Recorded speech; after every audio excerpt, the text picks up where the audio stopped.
আচ্ছা, এখানে হচ্ছে একটা বিভ্রান্তি হয়তো তৈরি হয়েছে বিভিন্ন সময়ে। সেটা হচ্ছে যে এমনটা হচ্ছে যে আমরা দুইটা নির্বাচন চাচ্ছি, এরকম বিষয়টি এমন না, বরং আমরা একটি নির্বাচনই চাচ্ছি, যে নির্বাচনটি একটা আইনসভার নির্বাচন, এবং একই সাথে সাথে ওই নির্বাচনটিকেই আবার হচ্ছে গণপরিষদের স্ট্যাটাস দেওয়া হবে। কারণ আপনি জানেন যে যে কোনো ধরনের অ্যামেন্ডমেন্ট, কনস্টিটিউশনাল অ্যামেন্ডমেন্ট, সেটা যে কোনো সময় হচ্ছে হাইকোর্টে চ্যালেঞ্জের শিকার হইতে পারে। যেমন আজকে আমরা দেখেছেন যে এখন যেই আমাদের হাইকোর্টে আওয়ামী লীগ সরকার যেই আমাদের হচ্ছে 15তম যেই সংশোধনীটা করেছে, সেটা কিন্তু এখন চ্যালেঞ্জ হয়েছে। তো এখন যেই আমরা হচ্ছে আবার যেই অ্যামেন্ডমেন্টগুলো করছি, সেটি যে আবার হচ্ছে পরবর্তীতে চ্যালেঞ্জের শিকার হবে না, এবং এটা কনস্টিটিউশনের বেসিক ফান্ডামেন্টাল রিফরমেশনের এখতিয়ারটা সেটা শুধুমাত্র গণপরিষদেরই থাকে। সেই জায়গা থেকে আমরা আমাদের জায়গা থেকে যে দাবিটি জানাচ্ছি, পরবর্তীতে যে নির্বাচনটি হবে ওই নির্বাচনটি একই সাথে আইনসভার নির্বাচন, একই সাথে গণপরিষদের স্ট্যাটাসটা নিয়ে যাদের প্রাথমিক কাজ হবে কনস্টিটিউশনটাকে হচ্ছে রিরাইট করা, এবং একই সাথে সাথে হচ্ছে পরবর্তীতে হচ্ছে তারা হচ্ছে পার্লামেন্টের যে স্বাভাবিক কাজ রয়েছে, যে রুটিন ওয়ার্ক রয়েছে, সেই রুটিন ওয়ার্কটিকে একসাথে চালাবে। না হয় যে আমাদের গণ অভ্যুত্থানের যেই আমাদের আবার আপনারা দেখেন যে কনস্টিটিউশন ফেল করেছে বলেই কিন্তু আমাদের এই গণ অভ্যুত্থানের মতো একটি পরিস্থিতি তৈরি হয়েছে।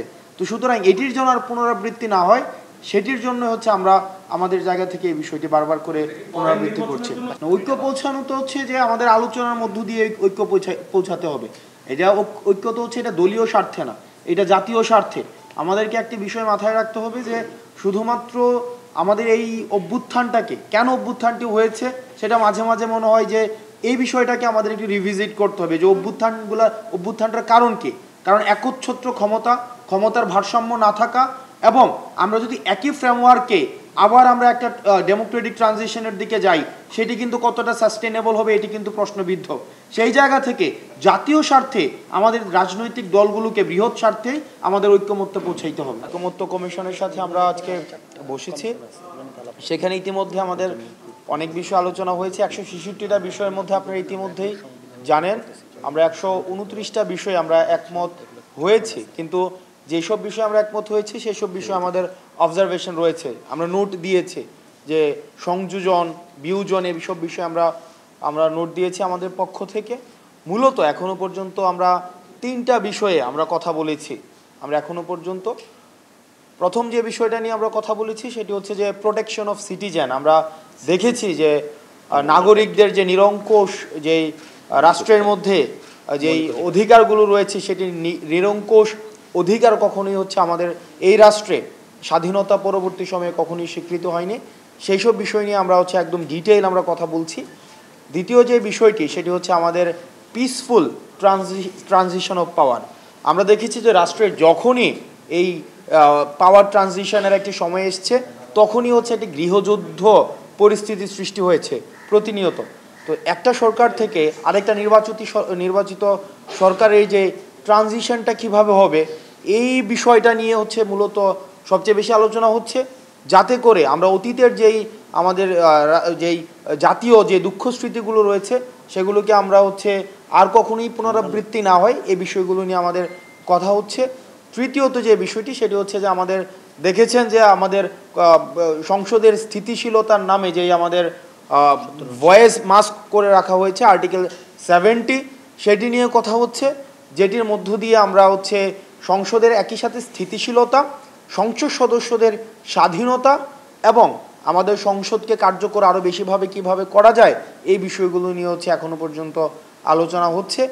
আর বাকি বিষয়গুলো নিয়ে আমাদের হচ্ছে জাতীয় নাগরিক পার্টি এনসিপির সদস্য সচিব এখন আপনাদেরকে এই মধ্যাহ্ন পর্যন্ত আলোচনা যেটি হয়েছে সেটি নিয়ে বাকি ব্রিফটি করবেন। ধন্যবাদ সকলকে।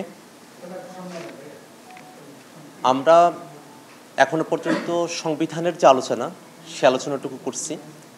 এখনো পর্যন্ত বিচার বিভাগ, নির্বাচন কমিশন, জনপ্রশাসন এবং পুলিশ সংস্কার কমিশনের মতো বিষয়গুলো নিয়ে যে আলাপগুলো, দুদক সহ এই বিষয়গুলোতে আমরা এখনো আলাপ শুরু করতে পারিনি। তবে পুলিশ সংস্কার কমিশনের রিপোর্ট এখানে অন্তর্ভুক্ত কেন হয়নি সে ব্যাপারে আমরা প্রশ্ন উত্থাপন করেছি, এবং আমাদের যে মতামতগুলো আছে সেগুলো আমরা জানাতে চেয়েছি। একই সাথে আমরা যেমনটা মনে করি যে বাংলাদেশে বর্তমানে যে সংবিধান রয়েছে এই সংবিধানের মধ্য দিয়ে একটি গণতান্ত্রিক পরিবেশ নিশ্চিত করা সম্ভবপর নয়, বরং এখানে প্রধানমন্ত্রীকে যেমন একচ্ছত্র ক্ষমতায়ন করা হয়েছে তার মধ্য দিয়ে সাংবিধানিকভাবেই স্বৈরতন্ত্র প্রতিষ্ঠিত হবার সুযোগগুলো রয়েছে। আমরা ক্ষমতার ভারসাম্যের কথা বলছি এবং বাংলাদেশের যে বর্তমান সংবিধান আছে সেই সংবিধানের মৌলিক সংস্কারের কথা আমরা বলছি। সেই প্রেক্ষাপটে কিভাবে নতুন করে একটি সংবিধান পুনর্লেখন করা যায়, রিরাইট করা যায়, গণপরিষদ নির্বাচনের যে বাস্তবতা সেই ব্যাপারগুলো নিয়ে আমরা কথা বলছি।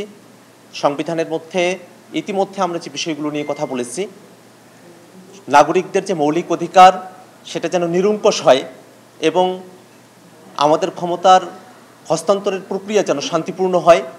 একই সাথে আমরা বাংলাদেশের বিদ্যমান যে রাজনৈতিক কাঠামো আছে সেখানে শুধুমাত্র আইন প্রণয়নের ভিত্তিতে নয়, যেন রাজনৈতিক দলগুলোর মধ্যে সহাবস্থান এবং আস্থার ভিত্তিতে আমরা ক্ষমতার হস্তান্তরের যে প্রক্রিয়া আছে সেখানে আমরা ঐক্যমত্যে পৌঁছাতে পারি, সে ব্যাপারে আমরা গুরুত্ব আরোপ করেছি, আমরা কথা বলছি। আমরা আশাবাদী যে আমাদের মধ্যবর্তী যে আলোচনার বিরতিতে আমরা এখন আছি, এর পরবর্তীতে আমরা আরও আলোচনার মধ্য দিয়ে আজকের যে আলোচনাগুলো আছে সেগুলোর আমরা একটা ফাইনাল কনক্লুশন আপনাদের সামনে আমরা উপস্থাপন করতে পারবো। এই পর্যায় পর্যন্ত আমাদের এই পর্যন্ত আলোচনা হয়েছে। আমরা জাতীয় নাগরিক পার্টি এনসিপি মনে করি যে অন্তর্বর্তীকালীন সরকার যে এজেন্ডা নিয়ে, যে ম্যান্ডেট নিয়ে ক্ষমতা এসেছে, বিচার এবং সংস্কার তার দৃশ্যমানতা নিশ্চিত করার মধ্য দিয়েই নির্বাচনের দিকে অগ্রসর হওয়া প্রয়োজন। নির্বাচন অবশ্যই হতে হবে, কিন্তু তার আগে বিচার এবং সংস্কারের দৃশ্যমান রোডম্যাপ সরকারকে উপস্থাপন করতে হবে, বিচার এবং সংস্কারকে দৃশ্যমান করতে হবে এবং এটার জন্য যেটুকু সময় প্রয়োজন অন্তর্বর্তীকালীন সরকার সে সময়টা অবশ্যই পেতে পারে। কোনোভাবেই অন্তর্বর্তীকালীন সরকার কাজ ব্যতিরেকে সময় পেতে পারে না, কাজের ভিত্তিতে অন্তর্বর্তীকালীন সরকার সময় পাবে। আমরা প্রলম্বিত করার পক্ষপাতী নই, কিন্তু বিচার এবং সংস্কারকে যেন অবশ্যই দৃশ্যমান করা হয়, বিচার এবং সংস্কার যেন নিশ্চিত করা হয়, সে ব্যাপারে আমরা আমাদের জোরালো বক্তব্য উপস্থাপন করেছি। আমরা যেমনটা দেখি যে এর আগে ১/১১-র মতো যখন ঘটনাগুলো ঘটেছে এবং বাংলাদেশে ক্ষমতা হস্তান্তরের প্রক্রিয়ার সময়টা যখন এসেছে তখনই রাজনৈতিক দলগুলোর মধ্যে নানা ধরনের বাদানুবাদ তৈরি হয়েছে এবং যারা সাধারণত ক্ষমতায় থেকেছে তারা তাদের ক্ষমতাকে আরও বেশি প্রলম্বিত করবার চেষ্টাটা করেছে এই অন্তর্বর্তীকালীন সময়গুলোতে।